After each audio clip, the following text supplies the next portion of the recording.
상계동에서 물론 여러 주민을 알게 되었고 특별히 많이 다닌 곳이 아니었죠.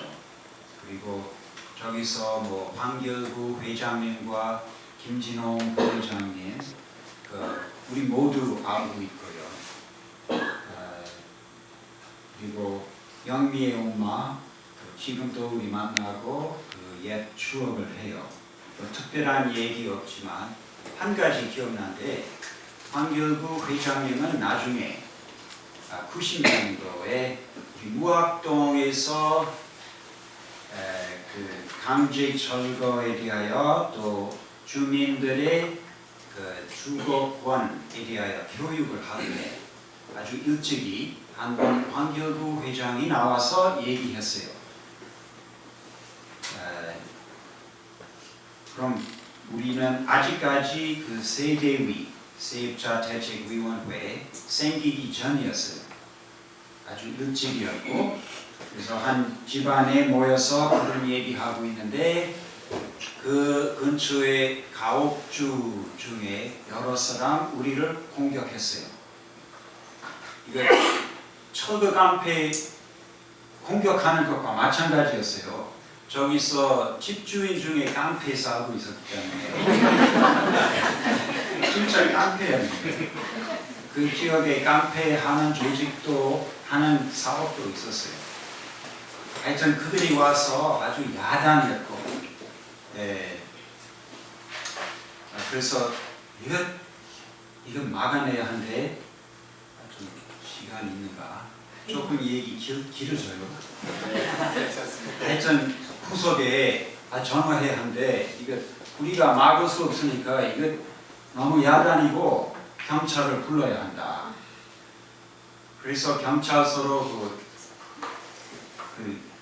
했는데 어디냐 무학동 무학동이냐 무학동이냐 길어지고 옆에 아주 시끄러운데 하여튼 결국은 무학동 독립문에 있는 곳이라고 전 연락이 와서 한 경찰이 들어와서 그럼 그때 조용해지고 우리 타협했어요. 어떤 타협인지 말하면 외부에서 들어오고 교육하면 안 된다. 우리 타협을 했어요. 그들은 이 황결구 회장이 들어와서 그것 큰 걱정이에요.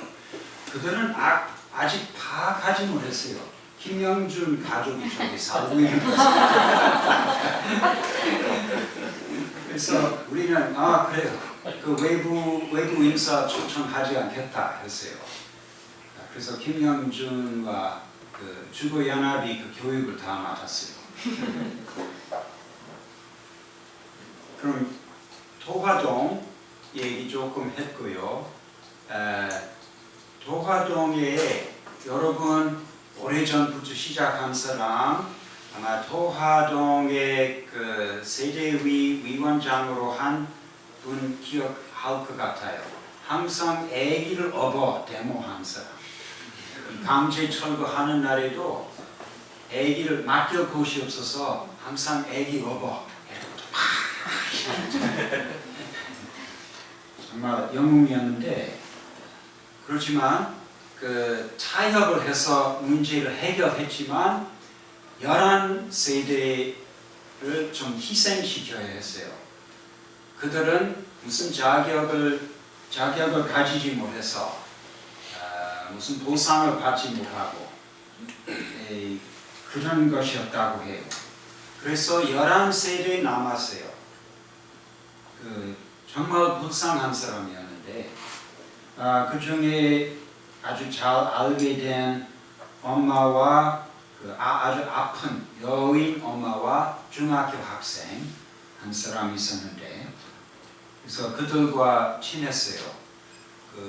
잊을 수 없는 사건이 있는데 12월에 한 번 비가 오고 있고 이거 눈으로 변하고 얼을 날이에요. 아주 찬 바람도 있고요. 그래서 생각이 나서 그들이 어떻게 지내고 있나 가봐야 한다 생각했는데 그래서 도화동으로 가봤더니 그들의 비녀 이렇게 덮여 있는 반차집. 그 집 보니까 전기 나왔어요. 그리고 그 어머니 너무 아프고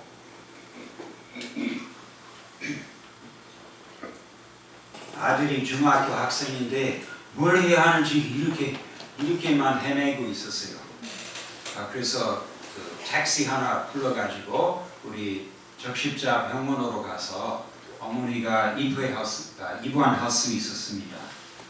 그래서 그날에 갑자기 그들이 어떻게 지내고 있는지 봐야 하는 것은 성령께서 직접 저에게 알려주신 것 같다. 아주 고마운 일이라 생각해요. 또 생각이 나는데 그들 위에 살고 있는 할머니, 아주 여인 할머니, 대변이 나면 항상 기침 나오고 아주 약한데 한번 용역 회사에 들어오고 철거하고 자면 할머니 나오고 이렇게 사람을 밀 것 같아요. 그럼 그 유명한 사람이 경찰서에서 그 할머니 고발했어요. 나를 때렸다. 상처 입었다. 했는데 그런 웃기는 일이 있죠. 오늘 주민들 사실 10일간 입원해도 경찰들은 그 고발 받지도 않았던 거죠. 그런 그와 같은 것을 봤습니다.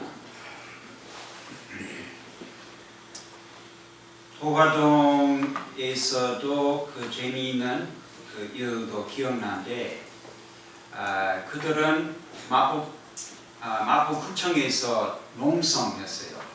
그리고 서강대학교 학생들도 도와주고 들어오고 괭가리 치고 푹 치고 하여튼 그렇게 마포구를 아주 괴롭히는데 타협을 해야 하고 그래서 경찰들이 들어와서 어떤 타협을 얻었어요. 주민들이 그 정도의 보상이면 우리는 갈 수 있겠다 생각하고 있었어요. 그래서 타협이 이루어져서 아주 다행한 것을 생각했고요. 큰 사건 생기기 전에. 그래서 주민들이 그들의 트럭 타고 가려고 할 때 한 젊은 아빠 한 사람 갑자기 이 타협 안 된다 생각해서 트럭 앞에 가서 이렇게 손을 두고 이거 막아내겠다 했는데 그래서 경찰 책임자가 그를 이렇게 꼭 잡아 강제로 치우고자 했던 것 같아요. 그래서 내가 그 경찰관한테 지금까지 잘하셨는데 조금 더 참으세요 라고 했는데 그 사람은 화가 나서 너는 누구냐 그렇게 부끄러움을 당했지만 그러나 사실 그 사람 강제를 쓰지 않고 좀 더 얘기하고 설득시켰고 조용히 그 사건이 끝날 수 있었습니다. 신정동에도 재미있는 얘기 많아요. 그 신정동은 그 오목교 근처이죠. 그럼 저기서 공무원 주택 조합이 있었습니다. 이거 재개발 사업이 아니었어요. 그러니까 이 주택 조합에서 비밀로 땅을 조금씩 사가지고 결국은 다 얻게 됐어요. 그럼 세입자를 다 나가게 하고 그들의 집을 짓고자 했어요. 그래서 재개발과 똑같게 주민들에게 좀 조그마한 보상을 주고 나가하고 그들의 집을 짓고자 했고 그리고 주민들은 아무 교육도 안 받고 무슨 조직도 없었고요. 한 세대도 못 가요. 이거 주는 보상이 너무 적어서 그 사이에 그 월세나 전세 너무 올라가서 아무도 못 가는 거예요. 그래서 결국은 세대위가 생겨가지고 강제 철거 항의하기 시작했어요. 저기 제일 재미있는 일 약 한 두 가지 하겠어요. 하나는 우리 천주교에 대하여 많이 알려주는 것이에요. 저기 총무였던 사람 아마 여러분 중에 기억할 것 같아요. 박마리아라고. 그거는 아직 세례 안 받았고 그러나 세례 받고 싶다고 그래요. 아주 강한 사람이고 목소리 크고 그 데모도 잘 지도할 수 있는 힘이 있었습니다. 그래서 교리 배우고 세례 받는 날에 저기 목동 성당에 모든 다른 예비자들 다 여성들이 다 한복을 예쁘게 입었어요. 그러나 박마리아는 그런 옷이 전혀 없어요. 유일한 옷차림이에요. 루진하고 하얀 티. 그래서 그것 입고 세례 받았어요. 네, 나중에 그것 생각이 났어요. 우리 빈민 사목에서 그런 얘기 나와요. 빈민들은 왜 세례 안 받고 왜 천주교 안 나가는가 그 얘기. 문턱이 너무 높다. 문턱이 높은 것은 그거 하나이죠. 그럼 들어오는 여성들 다 예쁘게 옷을 입고 그런 옷이 없는 사람 가까이 가지 못하는 것. 남자의 경우 남자들은 술집에 가서 회장님이 되는 사람 다 베풀어야 하는데 가난한 사람들은 저기에 못 들어가게 되는 거죠. 저는 그 문턱이 높은 것을 그렇게 직접 경험으로 배우게 되었습니다.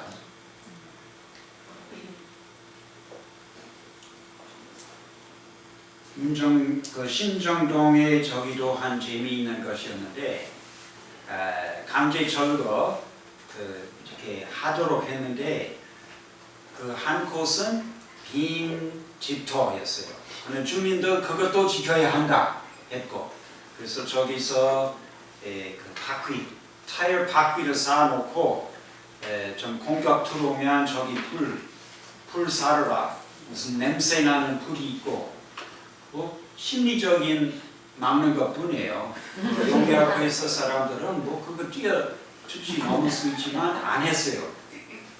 하여튼 결국은 주민들 자협해서 그 주택조합에서 저기서 큰 펜스 만들 수 있는 것을 했고요.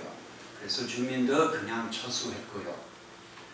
그래서 바로 그 옆에 초등학교 있었습니다.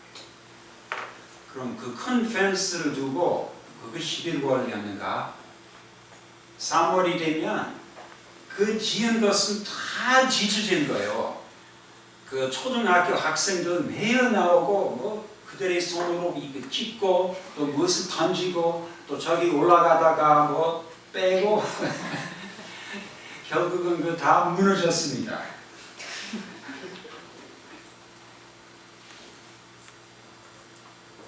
저기서 그 활동가 2호 들어와서 도와주었어요. 2호는 그 남부지방 홍천동, 신림동에서 활동하고 있었습니다. 우리는 서부였고 활동가 너무 없었습니다. 그래서 그때 그 민경자베아타 장인님한테 2호가 나올 수 있으면 참 좋겠다 그 얘기했고 또 2호한테 여러 번 부탁해서 결국은 나왔고요. 그러나 저기서 살 수 있는 집 우리 천도빈의 생활 수준으로 살 수 있는 것은 반지하. 그리고 그 집 입구에 연탄이 이렇게 쌓여 있었고 그래서 2호는 홍천동 꽤 높은 곳, 공기가 맑은 곳에서 내려오고 또 내려오고 반지하에 들어가서 연탄과 같이 살게 되었어요.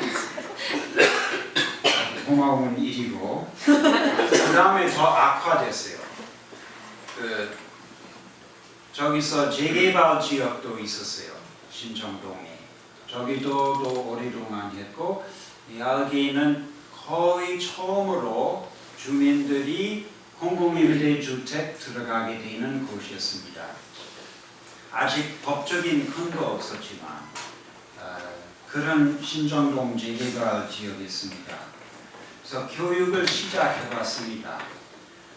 그 중에 둘 다 본명을 가지는 한 부인이 많은 이웃을 동원해서 교육 받으러 잘 나왔어요.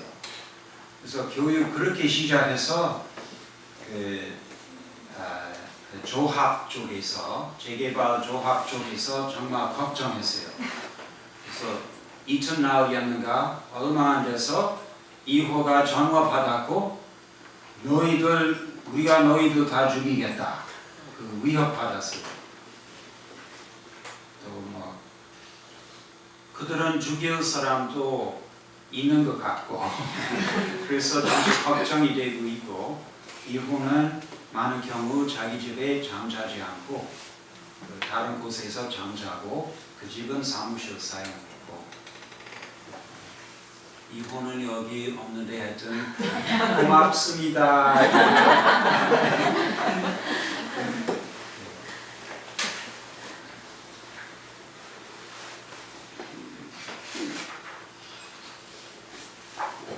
그래요. 더 무학동 얘기해야 돼요.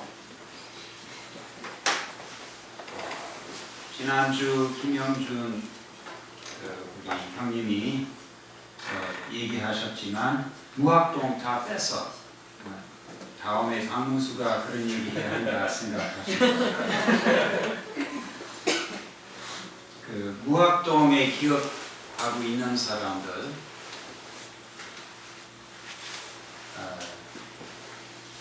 저기서 주민들에게 너무 재미있는 것이 있었습니다. 빈민사목에서도 잘 기억할 텐데 저기서 우리 예수의 수사님하고 이 빈민사목 교육을 받고 활동하는 스님 여러분 계셨고요. 그리고 그 수사님은 공부방 하고 있었고요. 스님도 활동하고 그럼 주민들에게서 얘기 들어요. 오? 눈이 맞았다. 둘이는 많은 시간을 보내고 있었지만 하여튼 주민 앞에서 되게 조심하고 있었던 거예요. 하여튼 그해 연말쯤 되고 둘 다 따로따로 예수회에서 나가고 그 순교회에서 나가고 결혼했어요. 그래서 우리 빈민사목에서 그런 얘기 많이 안 하지만 하여튼 빈민사목 커플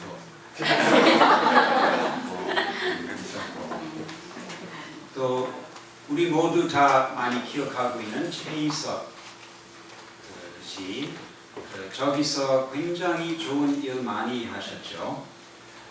그는 그 세대 위 인권 중에 그 신뢰를 제일 많이 받는 사람이었습니다. 그 이유는 현실에 대한 파악이 빠르고 무슨 현실 좀 잘 생각하는 좋은 제안을 할 수 있었고 그리고 자기 자신도 그 말과 행위가 일치가 되는 겁니다. 그런 상황에서 매우 어려운 것인데 그것 때문에 신뢰 얻었습니다. 그리고 그는 98년도 선교pon당 생기기 전에 저기서 이기우 신부님과 함께 그 스카우트 활동 관심을 가지고 그 지역에 스카우트 지역대를 만들었습니다. 그래서 그분은 많은 활동을 했고 선교pon당 그 복음화 위원장 또 4년 동안 했다가 그 다음에 자기 자영업이 너무 바빠져서 좀 계속 하지 못하게 됐습니다. 또 무학동에 생각나는 사람도 있어요. 무학동 주민들 사실 많이 친해졌습니다. 서로. 그래서 여러 친목회도 생기고 그 친목 그 정도 됐어요. 그들은 나중에 공공임대 아파트에 이사 들어가고 나서 그 주민 중에 한 사람 돌아가셨고요. 그들은 무슨 안식소에 가는 것보다 저기 바로 공공임대 아파트 엘리베이터 앞에 제일 넓은 빈 공간인데 저기서 크림을 놓고 분향 곳을 만들었습니다. 그래서 아파트 많은 주민들 함께 그 장을 지낼 수 있었습니다. 그래서 그만큼 침묵이 있었지만 그것 오래 가지 못했어요. 그 얘기해보면 또 이렇게 되죠. 강제 철거 항의하는 것은 정말 힘들었어요. 그래서 거의 2년 동안 조직을 유지해야 하고 많은 집회해야 했고 그리고 그 지역에서 그들의 지역을 더 잘 지키기 위하여 돌아가면서 방범 위원회에 있었고 그래서 밤에 돌아다니면서 누가 방화하거나 무슨 훔치는 일이거나 그런 것은 못하게 했어요. 사실 바로 건너편 다른 재개발 지역에서 그거 기억나는데 2개월 안에 5번이나 불이 났어요. 빈집에. 굉장히 위협하는 방법이었어요. 그래서 무학동에서 그거 한 번도 안 생겼어요. 무학동에서 그렇게 조직을 잘 할 수 있는 이유는 금호 행당에서 우리보다 약 7개월, 8개월 더 빨랐어요. 그리고 저기서 박재천 활동가하고 다른 활동가들 또 여러 분 살고 있었고 조직이 아주 튼튼하게 됐고 그들은 좋은 방법을 발견해가지고 다 기록하고 있었습니다. 그래서 무학동의 주민들 저기 가서 교육을 받을 수 있고 그리고 자료 받고 그것에 따라서 계획을 다 할 수 있었습니다. 그래서 그런 도움을 많이 받았는데 그러나 이 결과 양쪽에서 비슷하게 강제철거 항의할 때 뭉쳐서 많이 싸웠고 그렇지만 그 후에 다 지치고 다 공동체 협탁이라고 하게 됩니다. 무학동에서 이렇게 드러났어요. 그러니까 많이 했다가 마포구청에서 가이주 단지에 대한 허락을 받았어요. 그래서 아주 즐거운 일인데 그래서 이 가이주 단지 다 지어가지고 입주하게 됐어요. 그래서 행당동에서도 마찬가지, 우리도 마찬가지. 앞으로 4년 후에 공공임대주택 들어갈 텐데 그럼 저기서도 공동체를 만들어야 하고 그리고 주민들의 자치회 만들고 우리 이용을 당하지 않고 정의롭게 저기서 공공임대주택 관리를 잘 할 수 있게끔 준비해야 합니다. 그런 생각이었고 여러 위원회 만들었어요. 그거 준비하고 무학마을에서 깨끗이 살기 위하여 하는 것이었는데 무학마을에 들어가서 위원회 이름이 있었지만 그 위원장 중에 아무도 회의를 불러놓지 않고 불러도 주민들이 안 나와. 또 그런 얘기 나와요. 공동체 얘기하지 마. 지쳤다. 그래요. 사실은 지쳤어요. 무학동의 경우 그 가이주 단지에 들어가서 조금 더 쉬게 되고 좀 쌓이는 긴장 이제 병으로 드러나고 몇 사람 아프고 두 사람은 심장과 관련된 병으로 죽었어요. 한 사람은 심장으로, 한 사람은 암이 갑자기 다 터지고 죽었습니다. 그래서 무학동하고 행당동은 마찬가지. 가이주 단지에 있을 때 그리고 공공임대주택 들어갈 때 자동으로 공동체, 뭉친 이 대결한 이 공동체가 계속되지 못했어요. 그래서 우리 빈민사목에서 배웠어요. 서로 공동체 얘기 많이 해도 결과적으로 강제철거 이겨내기 위한 것은 이익 집단이 돼요. 그 성격이 더 강하게 돼요. 그럼 조용히 공공임대주택 살 때 아주 다른 공동체 다시 한번 만들어야 하는 것을 빈민사목에서 발견하게 됐습니다.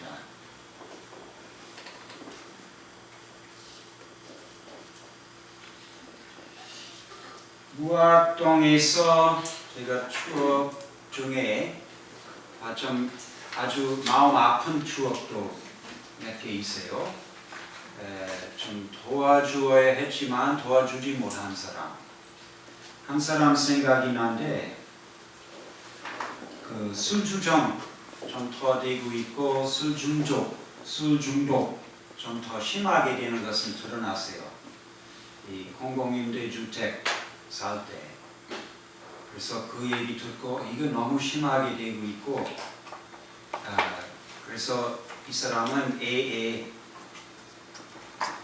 물어봤더니 적십자병원에서 그렇게 술 중독한 사람들의 이렇게 얘기 모임이 있어요. 그래서 그런 설득시켜 나가도록 해야 하고 그 가족과 만나서 계획하기 전에 갑자기 소식받고 죽었다고. 자기는 너무 마시고 밤중에 그 심장마비로 죽었고요. 또 한 사람은 도박 중독도 생겼고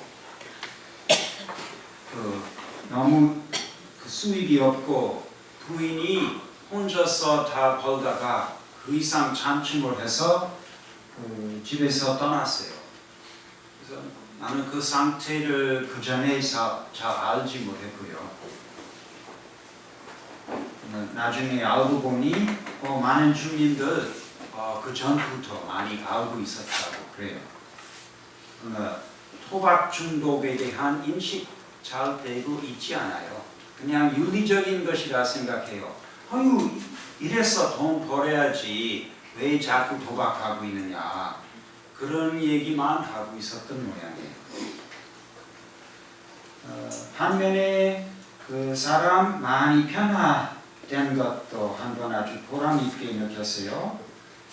그런 사람이 있었는데 아주 이상한 법 해석으로 그 사람이 공공임대주택 들어갈 자격이 없다고 했어요.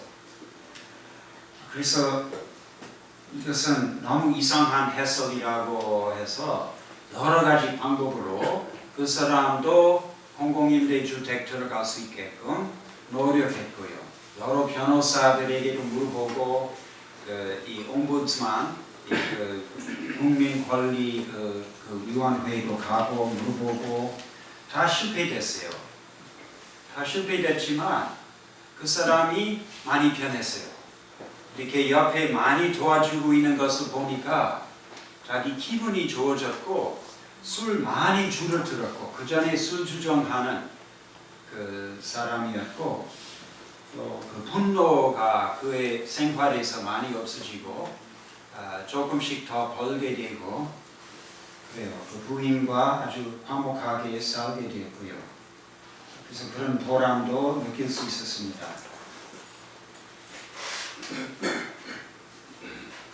마지막으로 한 재미있는 얘기 하겠어요. 우리 구모행당과 깊은 관계에 있어서 무학동 쪽의 세계위 위원장이 여러 번 이런 얘기했어요. 나는 유영우 아니다. 아는 사람 알고 있는데 구모행당의 위원장은 유영우 완전히 활동가 됐어요. 그래서 무학동에서 나는 활동가 아니다. 나는 보통 사람이다. 유영우 아니다. 계속 얘기했고요.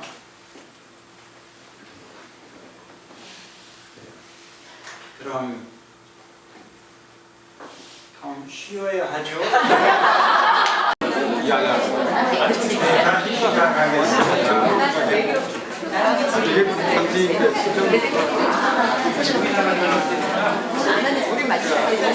제가 보장 입장이 저기 자리에 좀 앉아주세요. 시작합니다.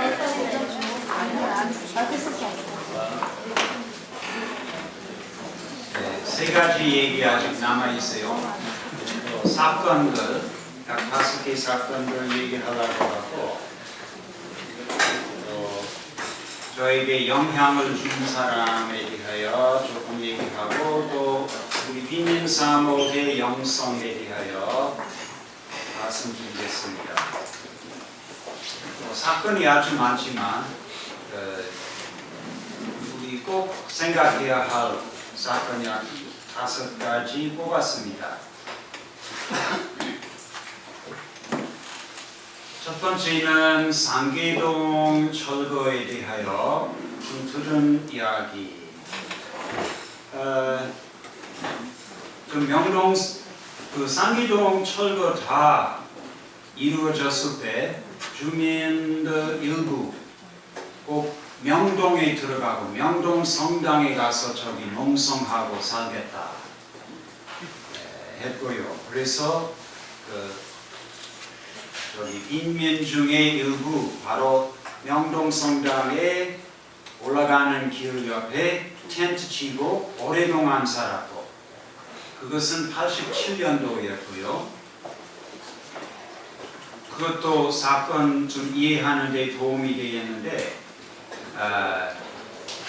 그 상계동의 강제 철거 아주 큰 규모로 마지막으로 이루어진 것은 4월 14일이었는데 그해 87년 4월 13일 무슨 사건이 있었는지 기억할지 모르겠는데, 전두환 대통령은 개헌에 대하여 자기 입장을 발표했고 개헌 안 한다 했고, 대통령 직선에 대한 개헌 안 한다 했는데, 우리는 다 알고 있고 87년 6월때에 그 민주화 운동의 6월 항쟁이 이루어졌고, 그래서 그 명동 성당에 들어가서 농성하고 있는 그 상계동 주민들 그 6월 항쟁에 참여하게 됐어요.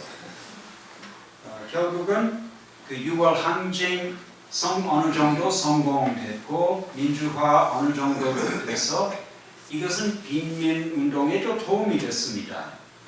네, 그렇지만 우리 잘 알고 있는 것은 강제 철거는 10여 년 동안 계속 되어야 했고, 지금도 완전히 없어진 것은 아니죠. 하여튼 그 강제 철거하고 특히 상계동하고 청와대와 관련된 것이 있는 것 같다 다 생각하고 있었습니다. 특히 그 First Lady 되시는 분은 저기 그 땅과 깊은 관련이 있다 계속 나오고 있었습니다. 그리고 정의루 신부님에게서 한번 이런 말씀을 들었는데, 그때는 그 상계동 철거 너무 잔인하고 오래 가니까 추기경님께서 서울시장에게 꼭 연락해서 이것을 중단해야 하지 않느냐, 좀 추기경으로서 그런 부탁이라고 할까 압력이라고 할까 하셨는데, 그 시장님은 그것은 서울시 일이 아니다, 그것은 청와대 관련된 일이다 대답했다고 해요. 그래서 이런 것을 한번 기록할 때 한번 옛날에 추기경님 하신 것은 정의루 신부님을 통해서 들은 것은 너무 근거 없는 것이니까 한번 추기경님 돌아가시기 전에 한번 직접 확인해야 돼요.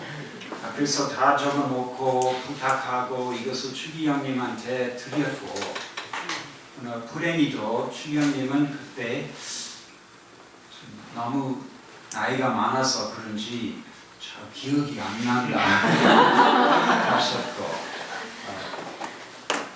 하여튼 그런 얘기 있었던 것은 하는 맑은 정신으로 얘기할 수 있습니다.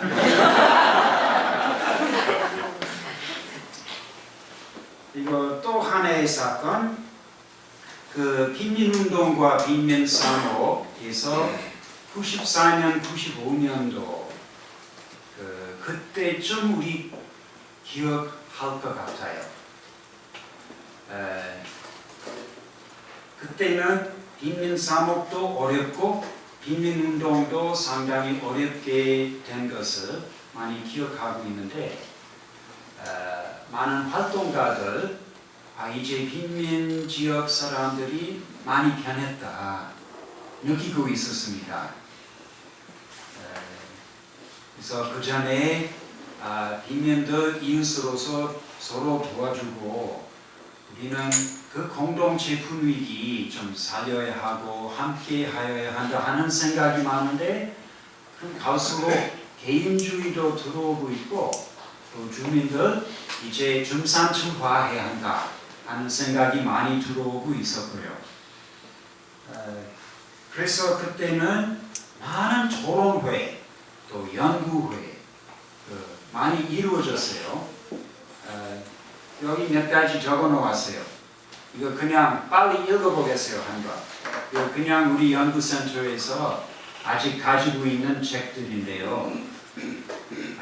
그때는 한국도시연구소는 1994년에 도시와 빈곤 제7호 특집호 평화하는 도시사회와 빈민운동의 진로 이거 발행했고 또 95년에는 지역 정치 활성화를 위한 주민운동의 방향 그때 지방자치제도 이루어지고 있었고요. 그 책도 나왔어요. 또 그리고 한국사회 변화와 빈곤에 관한 연구도 나왔어요. 그리고 같은 때에 작은 자리, 그 보금자리 옆에 그 작은 자리 재단이죠. 그 작은 자리는 작은 자리 10주년 자료집으로 지역사회 센터의 역할과 전망 위하여 했고요. 뭐 그 외에도 있었는데 하여튼 그때는 천도빈, 천주교도시 빈민회 그리고 기빈협, 기독교 빈민선교 협의회 우리는 같이 세미나해서 워크숍해서 이 변화 무엇인지 잘 파악해야 한다고 생각했는데 그래서 ACHR의 지원도 받고 ACHR, Asian Coalition for Housing Rights 그 적어놓고 학생들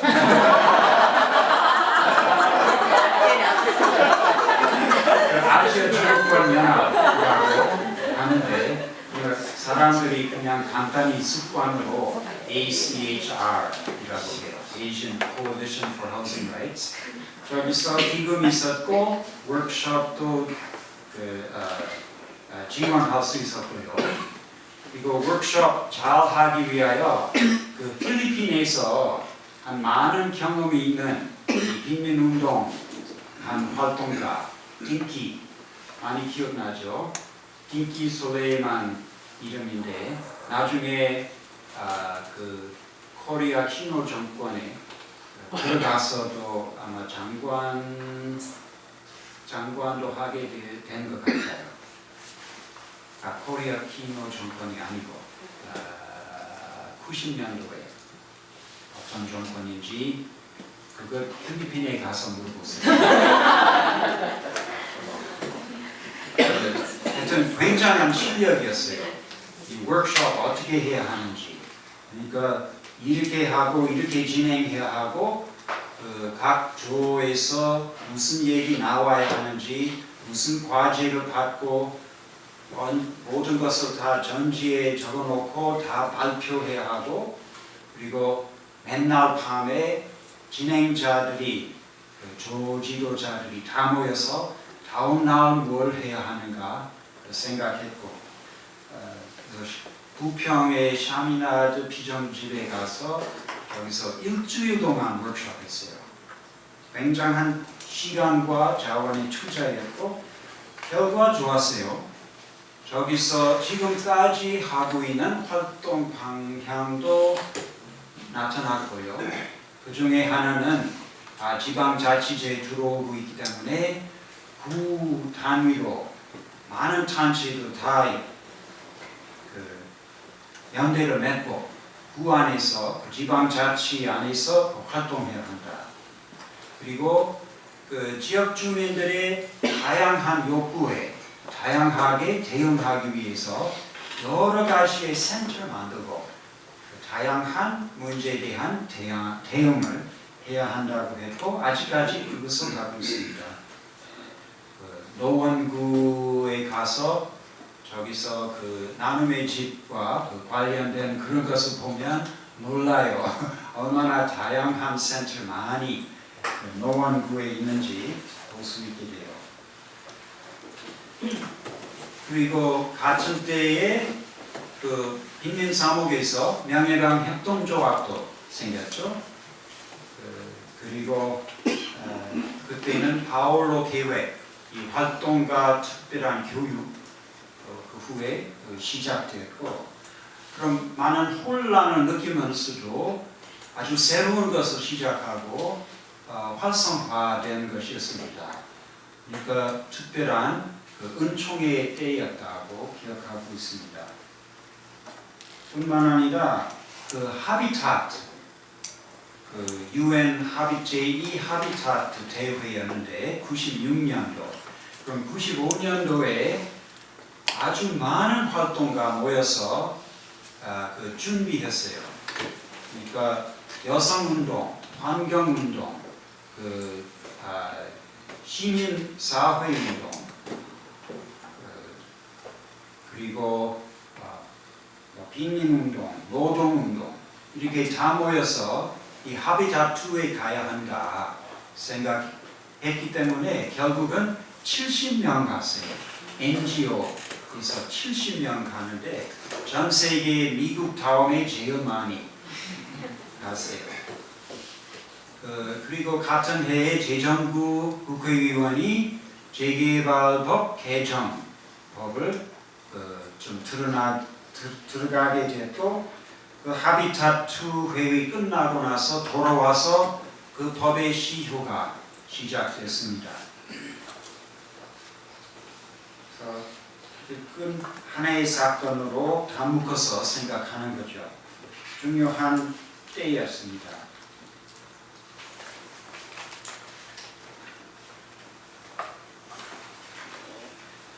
무학동의 가이주 단지 들어가는 사건 조금 얘기하겠어요. 다른 곳에서도 싸우다가 들어가게 되는 것을 알고 있는데 한 대표로 무학동에서 그걸 어떻게 이루어졌는지 또 마음이 아픈 얘기면서도 또 재미있는 점이 있어요. 저기서 강제 철거도 조금씩 이루어지고 있고 조금 다른 지역보다 깨끗하게 이루어지는 것도 많았습니다. 그렇지만 어떤 날에 굉장히 큰 강제 철거 있었고 많은 사람 다쳤고 21명 입원하게 됐어요. 그 사건 어떻게 이루어졌는지 말하면 그때는 산 위에 여러 집 철거시켰고 빈집, 그렇지만 그 정화조 그대로 놔두고 열려 있었고 비가 올 때마다 이 똥물 흘러내려오고 있었어요. 그래서 살고 있는 사람들 그 똥물을 가지고 조합장한테 가서 그것을 항의하고자 해요. 그래서 이런 동물 우리 집에 흐르고 있다. 그럼 조합장은 그들을 비웃고 너무 단호한 대답으로 듣지 않으려고 하는데 그들이 갑자기 화가 나서 던졌어요. 세례 주었다 해요. 조합장이 화가 나서 좀 용역회사 불러가지고 항의한 사람 30명이었는가 다 감금시켰어요. 그리고 갑자기 열어서 그 용역들이 다 모여서 막 때리고 저기서 모닥불 있었는데 그들의 얼굴도 그 남아있는 재도 이렇게 놓고 그들은 한 수업이 있어서 강의 끝나자마자 오고 그 다 새까맣고 많은 사람이 이렇게 다치고 피가 흘리고 굉장히 어려운 일이었는데 김영준 우리 되게 전략에 대하여 얘기하는데 이런 경우 가만히 있으면 안 된다. 꼭 반격해야 한다고. 그래서 경찰들이 그냥 옆에 다 구경했기 때문에 우선 경찰에 가서 사과를 받아야 한다. 그래서 경찰 앞에 가서 농성하고 12시 넘어서 경찰서장이 나와서 사과했어요. 그래서 주민들에게 많은 용기가 얻고 그 후에 며칠 후에 종로구청에 들어가서 농성하기 시작했어요. 그 기록을 보니까 40 며칠 만에 그 농성을 풀어서 종로구청에서 사람들이 요구하고 있는 산 위에 살 수 있는 가 이주 단지를 묵인한다고 해요. 허락한다고 하지 않고요. 그냥 묵인하다.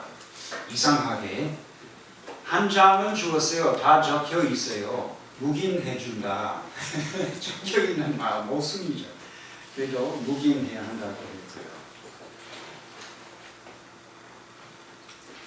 그래서 그 무학동에서 그렇게 가이주 단지에 들어가게 되었습니다.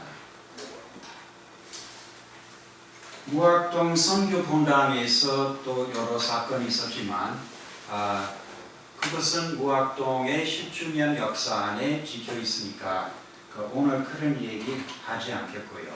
시간도 없고요. 다만 몇 가지 얘기하고 여러분 나중에 물어보고자 하면 물어볼 수 있어요. 먼저 좋은 것을 얘기하면 그 임대아파트 경로당을 마련한 일, 주민자치단체 만들 수 있는 일, 그래서 우리 활동에서 그런 좋은 결과도 나왔고 또 그 스카우트 되었는데 스카우트 가정 야영이란 걸 시작했고 그거 주민들이 많이 좋아해서 지금도 아직 하고 있습니다. 1년에 한 번씩. 그리고 선교본당에서 그 10주년 기념 역사를 모으고 선교본당의 방향을 성찰한 일이 있었고 그리고 그 전에 신나게 노는 학교 약 2년 동안 했고 그 초등학교 학생들과 같이 놀러 가는 것. 여기 계시지만 한종만 베네딕토 형제님은 그때 위원장이었을 때 만든 것이었고 그때 나왔을 때 이거 좋은 일 특별히 언급되는 것은 그때 빈민사목 담당하시는 김은혜 주교님은 이와 같은 일을 꼭 해야 하는 일이다 하셨고 그 다음에 안 되는 일, 힘든 것 그때 평화의 집에 일하는 사람에 대하여 그 헛소문 나가서 그 상당히 많은 마음 아픈 격계였고 또 한소파 그 주민들이 원래 만든 그 도시락 만드는 협동조합 있는데 너무 빚져서 문을 닫아야 하는 슬픈 일이 있었고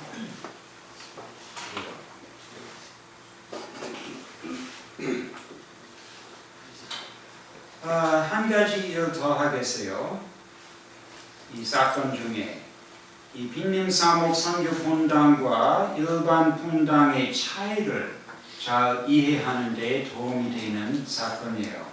그것은 서울 대교구의 시노드 때 이루어진 사건. 이강서 신부님이 여기 계시지만 이강서 신부님이 그 빈민사목 위원장이었을 때 이 빈면사목의 그 선교본당 지침서 존재하여야 한다고 생각하고 우리는 그 빈면사목 안에서 그것을 준비했습니다. 지침서 존재하면 그 교구장도 인정하시고 아주 공식적인 그 인정이 되는 의미도 있습니다. 그렇지만 그 정진석 추기경님은 그것을 내가 직접 허가하는 것보다 서울대교구 시노드 이루어지고 있기 때문에 시노드 통과되어야 한다고 하셨습니다. 오늘 우리가 준비한 문헌 중에 이런 얘기 있었습니다. 빈면사목하고 있는 것 중에 그러니까 성직자들은 빈면 현장에서 빈면들과 함께 산다 하는 것이 있고 그리고 빈면사목 성직자들은 성직자의 복음적 가난함을 모범을 보여주도록 노력한다.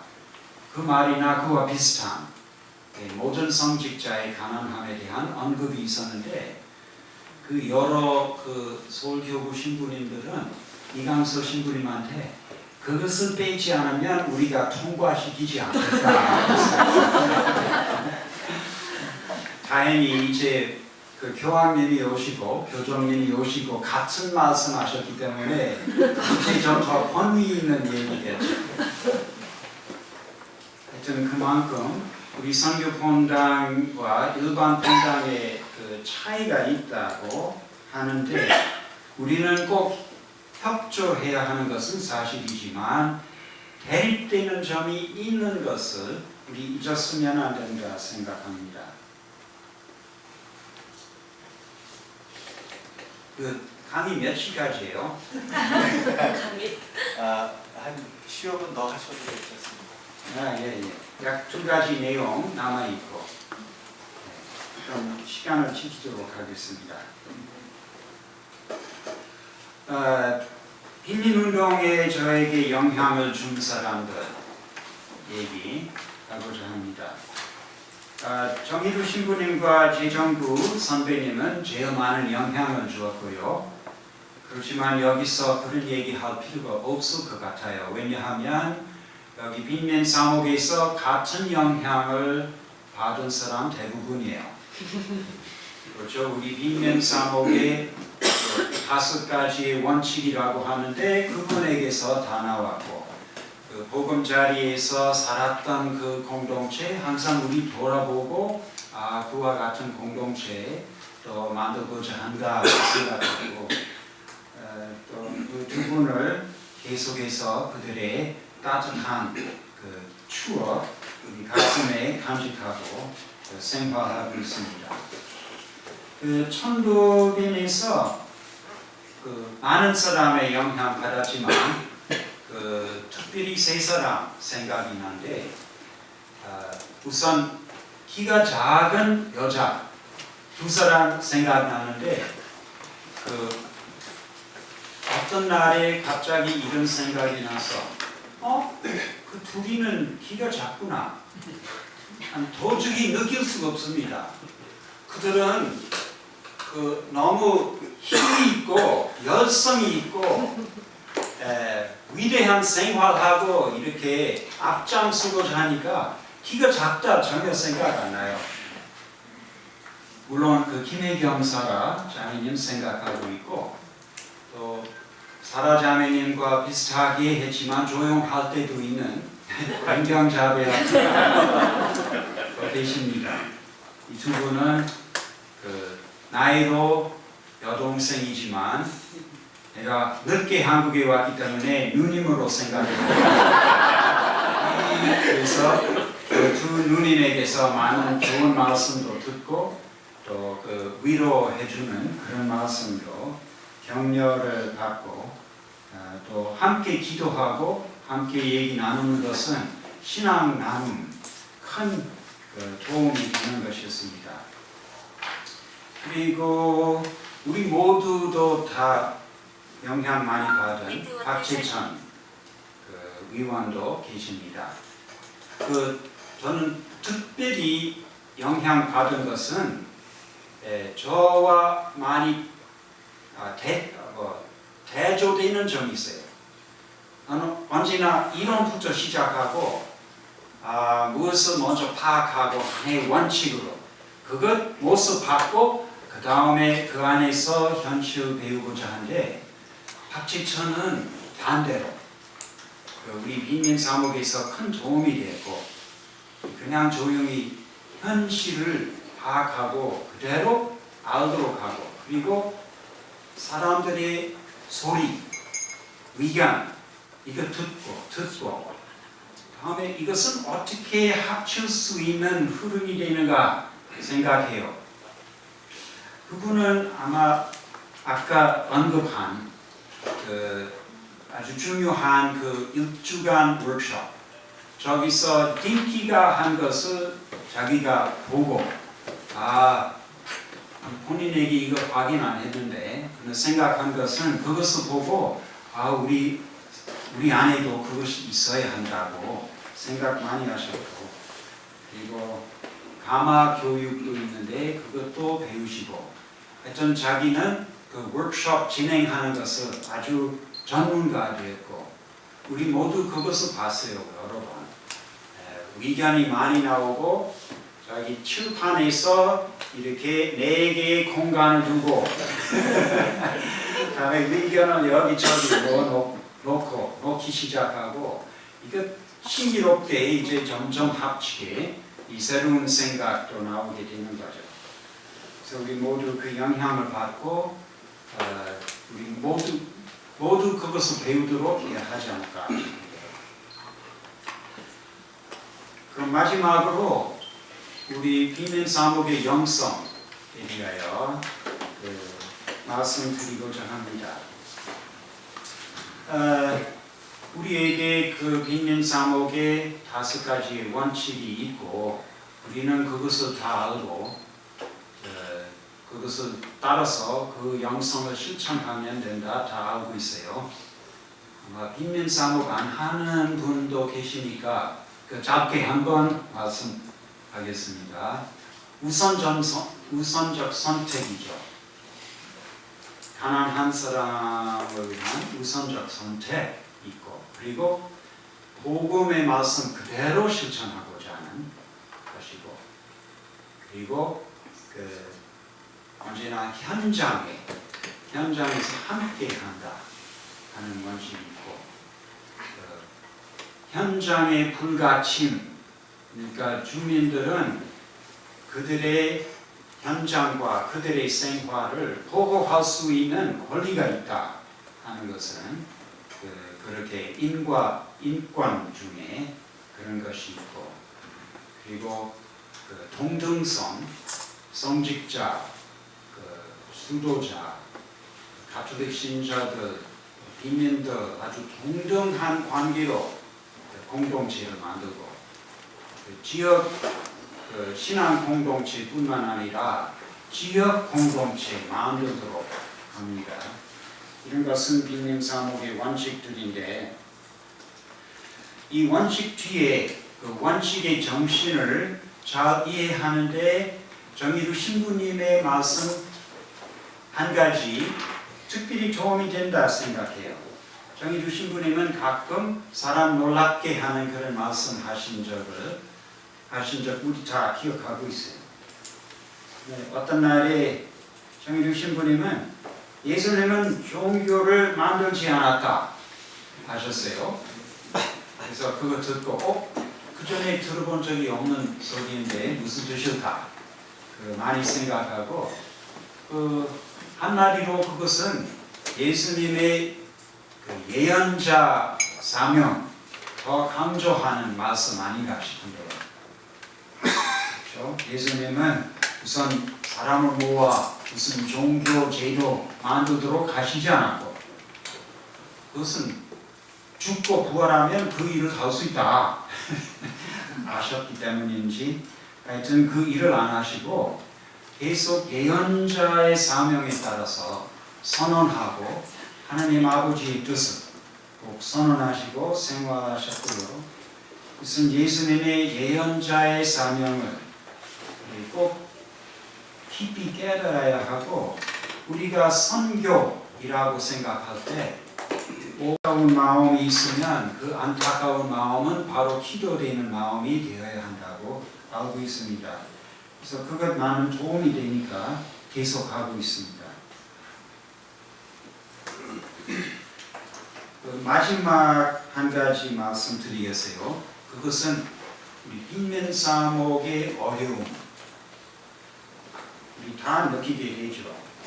사실 가난한 사람과 같이 살고 같은 수준으로 살고 친해지고 그리고 빈면사목에서 우리가 그래도 우리의 사업도 함께하고 복지 사업도 하고 사람을 도와주고 또 양성 다른 활동가도 양성해야 하고 어려워도 돈을 모아가지고 협동조합도 만들어야 하고 이런 일이 많아요. 그래서 한 가지 얘기 마지막으로 남기고 싶은데 그것은 우리 사랑의 실천, 이 빈민사목의 사랑의 실천, 실천하는 많은 방법을 발견해야 하고 또 같이 실행해야 합니다. 협동조합도 있고 그리고 다른 비공식적인 사람들의 모임, 함께 모여서 함께 하는 것도 있고 함께 교육하는 것도 있고 우리는 상당히 다양한 여러 조합이나 협동조합이나 공식, 비공식 모임 많이 만들어야 하고 그 안에서 사랑의 실천 이루어지는 것을 하여야 한다 생각합니다. 우리는 그것을 사업으로 생각하는 것보다 함께 사는 것으로 생각하면서 함께 살면서 해야 하고 우리는 많은 경우 그런 걸 하기 위해서 무슨 프로젝트 만들고 사업비 받고 이것은 실행해야 하고 행정해야 하는 아주 바쁜 일도 많이 해야 하지만 그것보다는 좀 더 쉽게 자유롭게 사람들 모여 함께 하는 것과 좀 더 쉽게 생기는 협동조합 그와 같은 방법을 많이 배워야 하고 이걸 함께 추진해야 한다고 생각됩니다. 이것으로 얘기를 끝내고 아마 아직 질문 시간이 있죠.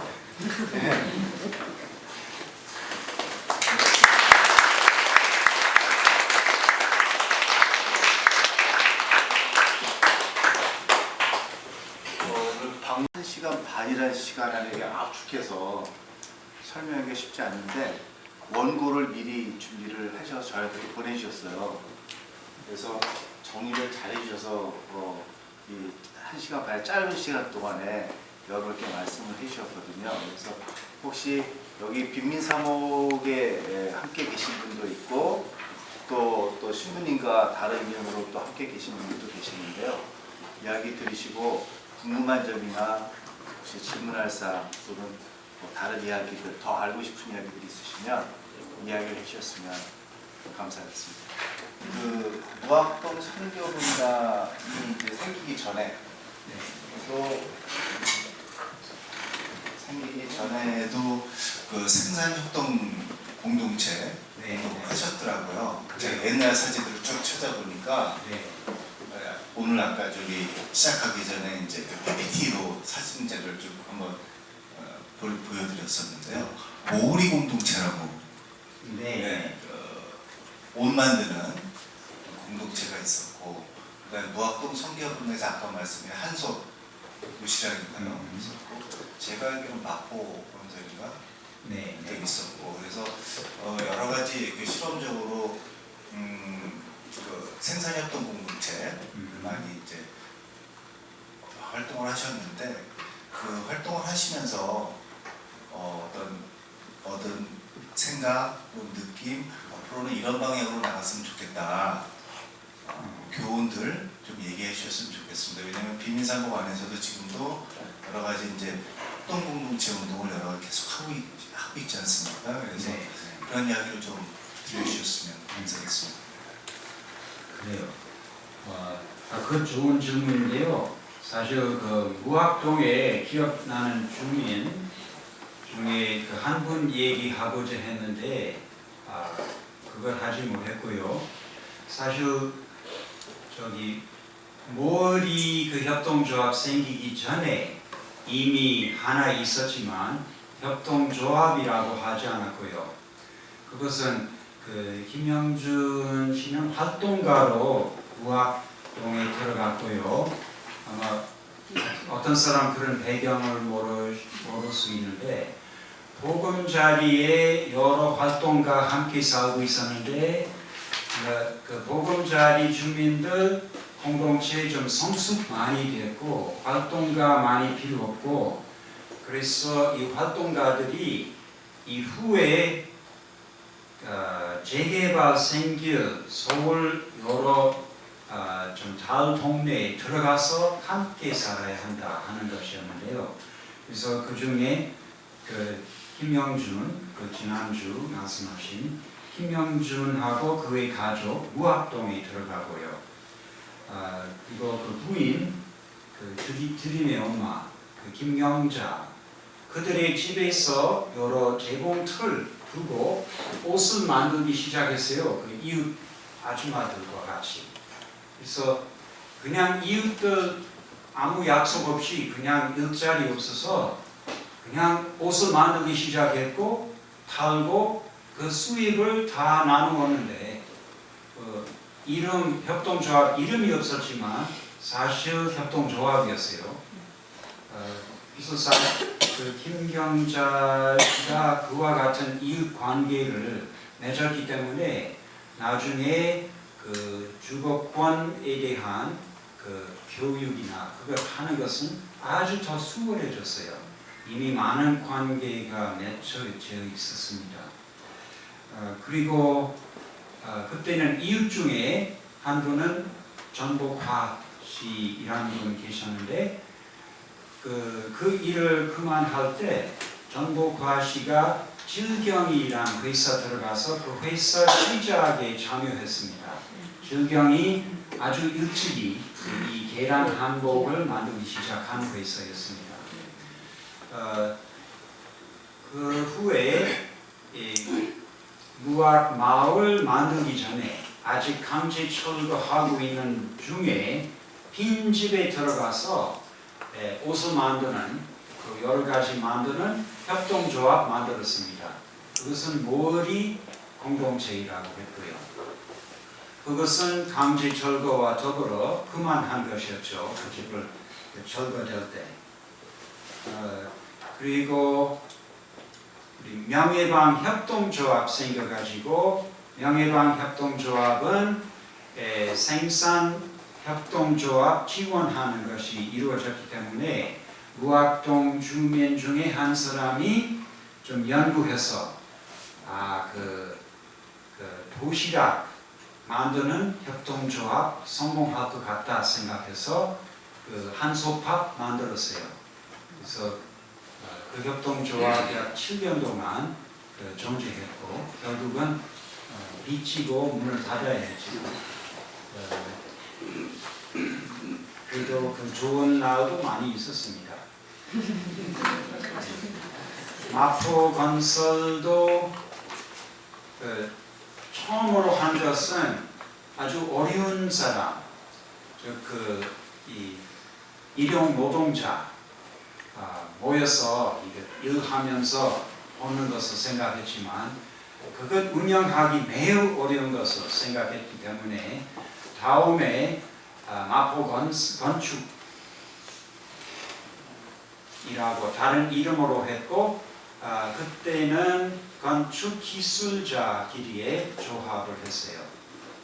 그래서 그 생산협동조합 몇 년 동안 했다가 한 사업을 너무 무리하게 해서 할 수 있다 생각했지만 그것은 아마 자기 평가 좀 모자랐고 그때는 나도 할 수 있다 생각하고 이기우 신부님도 할 수 있다 생각하고 우리도 지원하고 있었기 때문에 서울교구 안에서도 그거 가능하다. 그러나 사업이 너무 커지고 도중에 돈 관리, 금융 관리 잘 할 수 없고 결국은 파산이 됐죠. 한 가지 생각인데 우리가 관련된 그런 지역에서 특히 좋은 일이 너무 없어 좋은 직장이 필요하다 생각했기 때문에 생산적 협동조합 만들어 봤습니다.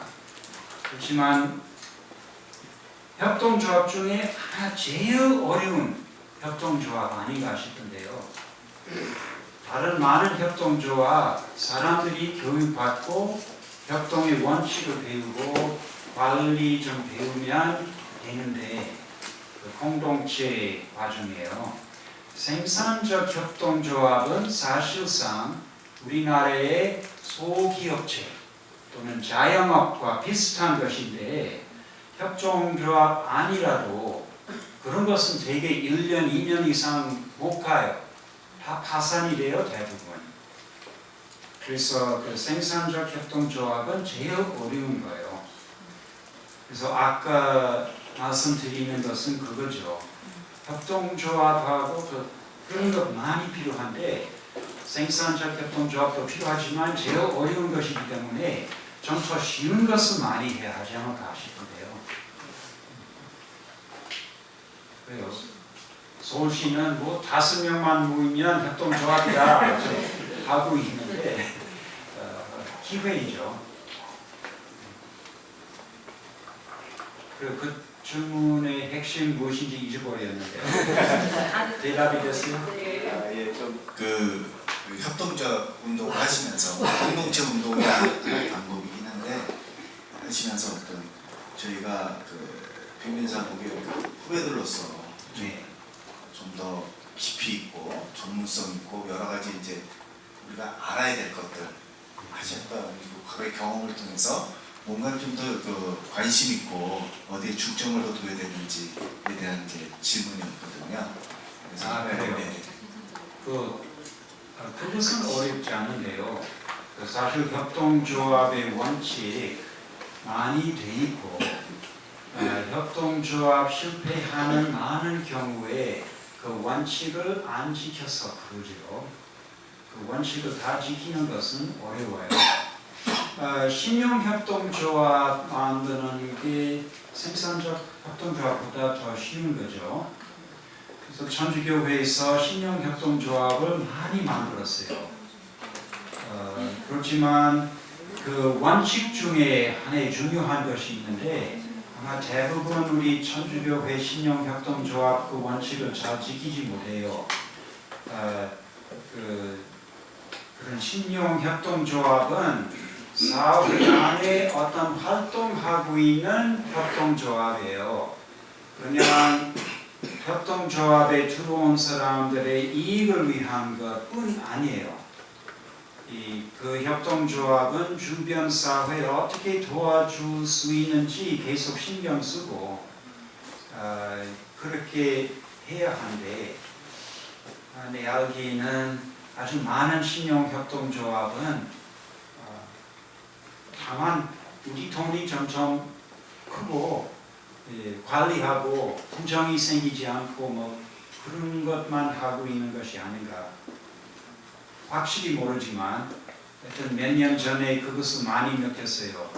신용협동조합은 우리가 은행처럼 신용카드 만들 수 없어서 너무 안타깝다 얘기하고 있을 때 그렇게 느꼈어요. 꼭 은행처럼 되고자 하고 왜 협동조합의 원래 정신을 더 신경 쓰고 있지 않은가.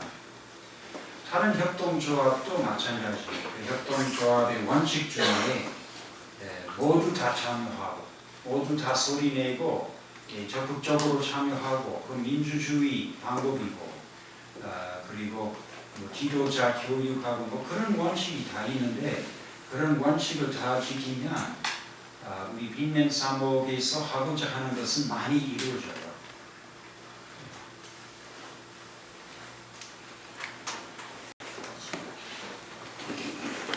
네, 질문 잘 들었고요. 하여튼 제가 질문 드리고 싶으신 거는 이제 신부님은 예수의 소속이지 않습니까? 네. 그러면서 저희 빈민사목과 굉장히 밀접하게 거의 한국에 오시면서 거의 빈민사목 쪽에서 이렇게 활동을 하셨는데 그 예수회의 어떤 뭐 정신이나 사명, 뭐 비전, 뭐 영성과 그 빈민사목의 뭐 영성 말씀해 주셨는데 이제 그런 것과 이제 어떻게 이렇게 좀 이렇게 조화롭게 좀 이렇게 하셨는지 뭐 서로 간에 어떤 뭐 도움이 되는 거라든지 혹시 모르게 좀 약간 좀 부딪히는 건 없었겠지만 네, 뭐 그런 점을 좀 말씀해 주시면 좋겠습니다. 예수회의 영성 첫째는 예수님과 매우 깊은 관계, 아주 그 개인 간의 그와 같은 따뜻한 우정으로 좀 하나의 중요한 것이고, 그래서 우리 이름은 예수회의라고. 그 회의란 것은 원래 companions, 그러니까 예수님의 벗 함께 다니는 사람, 그것으로서 우리 서로 벗이 된다. 그것은 한 가지 중요한 점이고, 그리고 또 한 가지, 그것 뭐 알다시피 그것 우리 빈민사목과 매우 가까운 내용이에요. 그 가난한 예수님을 꼭 만나고자 하는 것. 그리고 또 하나는 그 식별. 예수회에서 이제 하느님께서 주시는 그 위로, 그 위안으로 힘을 얻어, 그리고 그것을 간직하고 자기의 죄와 자기의 교만이나 이런 것을 그 위로를 막아내는 것이고, 그 위로 위안이 없어질 때 자기 잘못을 좀 알게 되고 다시 한번 그 위안을 받도록 하고, 그리고 잘 식별해서 가짜 위안 그 무엇인지 좀 알게 되고, 식별해서 실생활 중에 하느님께서 무엇을 원하시는지 좀 식별하도록 하는 것이 있습니다. 그래서 우리 생활에서 사실 세계의 많은 어려움 다 드러나고 있는, 그리고 세계의 아픔과 또 세계의 유혹 많이 받게 되는 그런 곳에서 우리 가까이 들어가서 생활하는데 그 식별이 상당히 중요한 내용이에요. 그래서 그것도 빈민사목에서 좀 큰 도움이 되는 예수의 영성 중에 그 일부이라고 할 수 있습니다.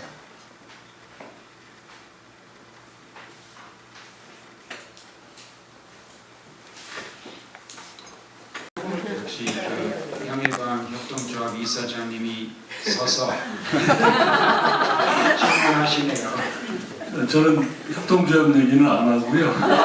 다른 분야로 신부님 분야니까 아까도 그런 말씀을 하셨는데, 저도 이제 그 빈민사목하고 이제 같이 활동을 하면서 항상 그 의문이 되는 게 그렇게 있습니다. 이제 빈민사목이 사실은 우리 교회의 가장 중심이 돼야 되는 사목이라고 저는 생각을 하는데, 사실 우리 현실은 그렇지 못하지 않습니까? 그래서 아까도 말씀하시기를 지난번 시노드에서 청빈 이런 건 좀 빼달라고 일반 교구에 있는 신부님 말씀하셨다는데, 그럼 청빈하게 이제 안 사시겠다는 말씀이시잖아요. 그래서 지금 교황님도 예전에 그 베르골리오 추기경이신가, 그때 아르헨티나에 계실 때도 빈민사목 활동을 많이 제가 하신 거로 알고 있고요. 그래서 교황이 되셔서 지금도 가난한 사람들 곁에 있어야 된다 교회를 강조를 이렇게 많이 하시고 그러는데, 왔다 가셨어도 아직 우리 교회는 그런 움직임이 전혀 보이질 않고 오로지 이 빈민사목에 있는 신부님들만 움직이고 계신단 말이죠. 그래서 과연 그럼 우리 교회는 어떻게 교황님도 강조하는데도 안 따라가면은 어떻게 우리는 해야 되는지, 그럼 빈민사목에서 교구장이 나와야만이 과연 변하는 건지, 앞으로 어떻게 우리 빈민사목이 우리 교회의 중심적인 역할을 하게 되는지 신부님이 나름대로 45년 노하우를 가지고 말씀을 해주셨으면 좋겠습니다. 얼마 안 돼서 주교님들은 그 축의 주교 회의 했잖아요. 그리고 그 선언문 나왔어요. 그 선언문에서 주교님들은 이제 그 가난한 사람들에게 문이 열려진 교회를 만들어야 한다. 우리는 너무 중산층화되고 중산층이 원하는 것을 너무 관심을 가졌고 이제 열려진 그 교회 되어야 한다고 그들이 선언했고, 또 우리 주교들은 모든 사치스러운 것을 다 버리고 우리도 예수님의 가난함을 따르고자 한다고 했어요. 상당히 좋은 내용이에요. 그러니까 우리 모두 그것을 다 받고 우리는 감시단이 될 수 있지 않습니까? 하여튼 교황님께서 좋은 말씀 많이 하셨고 우리 주교님들은 그것을 받으시는 것인데요. 그러나 구체적으로 어떻게? 그럼 빈민사목에서 우리의 경험을 교구 안에서 계속 나누고 우리도 시도해보고 있고 이런 것은 잘 되고 있고 이런 것은 어렵고 그 대화 많이 해야 할 것 같습니다.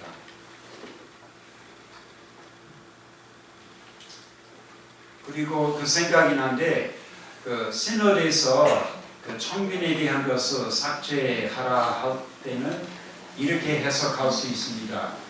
그 성직자들은 우리가 이해하는 청빈 지키겠다. 너희들 해석하는 청빈 싫다. 그런 얘기였을 거예요.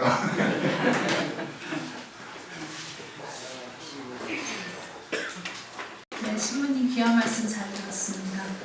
저는 이 빈민사목을 글자 그대로 대할 때 최근의 감정이 좀 다른 감정이 생겨요. 그래서 과연 누가 빈민인가 했을 때 우리가 물질적 가난만 이야기하는 것이 아니라 사실은 영적으로 너무 가난한 시대에 살아가고 있다.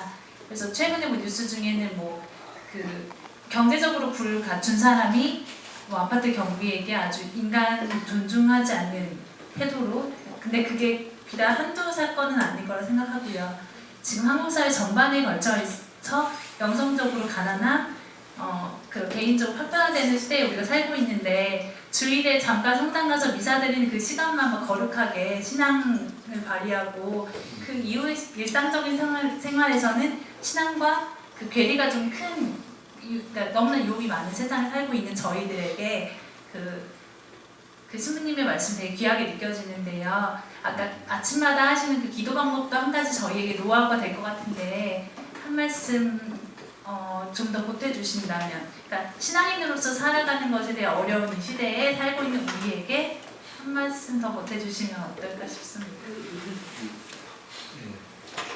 영적으로 가난함을 겪고 있는 사람들을 위해서 사목 활동하여야 합니다. 그것은 아주 보편적인 교회의 사명이라고 할 수 있고요. 그래서 거기서 그 일반 사목에서 그것을 주의해야 할 점 하나 있는데, 사실 영적인 가난함을 겪고 있는 사람을 위해서 하기보다 이미 영적으로 어느 정도 성숙되고 이야기하고 소통이 더 쉽게 되는 사람과 같이 즐겁게 하는 것은 더 쉬워요. 그래서 그것만 하고 있을 때 그 사목의 그 잘못이 드러나게 돼요.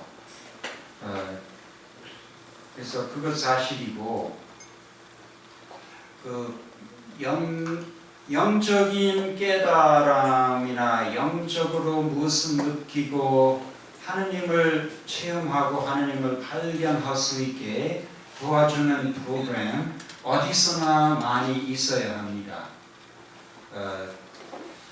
우리 예수회에서 피정을 많이 해요.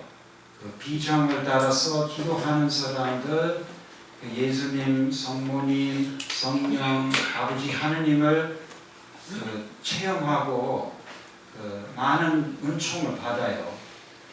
그렇지만 그런 피정 며칠 동안 하고 조용한 곳에 가야 하고 돈도 내야 하고 가난한 사람들은 다 할 수 없어요.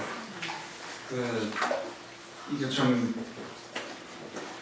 부모들 좀 둘 다 직장 다니고 있고 어렵게 벌고 있는 사람들 그런 피정도 할 수 없습니다. 그래서 이 빈민사목에서 영적 도움을 주는 것도 있지만 그것은 바로 현장에서 자연스럽게 쉽게 참여할 수 있고 좀 더 잘 이해할 수 있는 말로서 다 해야 하고 그런 면에서 빈민사목에서 하는 것과 일반 사목에서 하는 영적인 사목 측면 달라요. 더 얘기하면 사실 사목은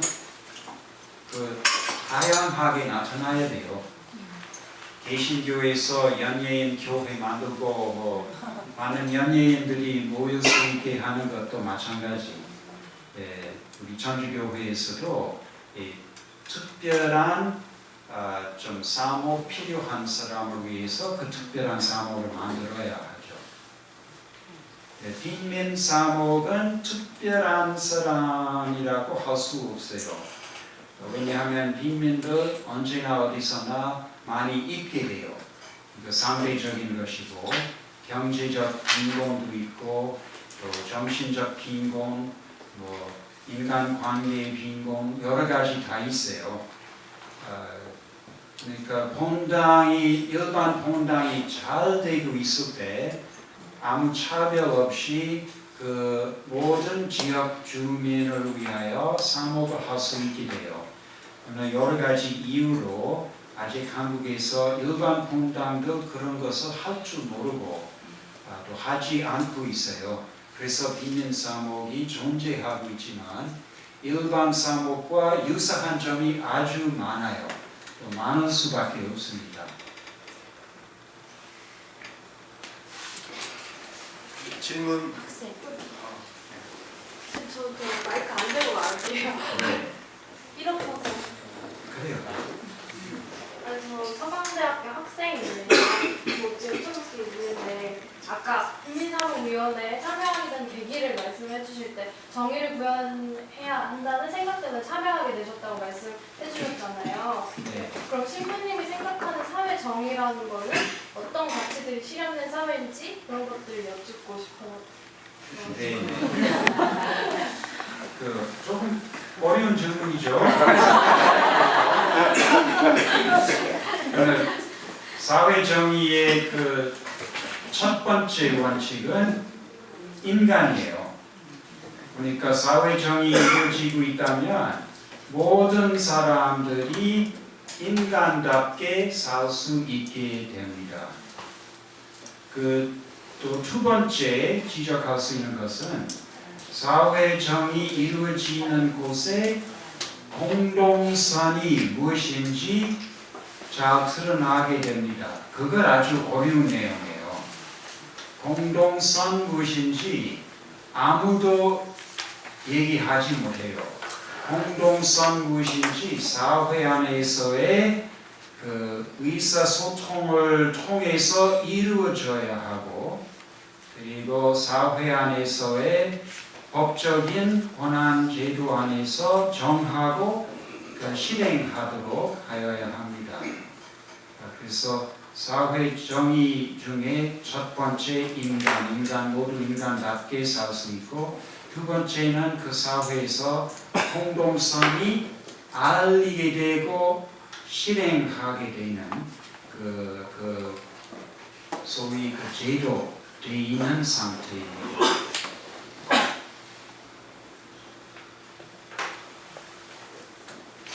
답변 신문 말씀 답변 네. 이렇게 더 없으시면 시간이 이제 9시가 좀 넘었어요. 예정된 시간이. 그래서 좀 마무리를 할까 하는데 괜찮겠습니까? 네. 저기 박문수 신부님께서 열정적으로 긴 시간 동안 저희와 함께 해주셨는데요. 감사의 마음으로 박수로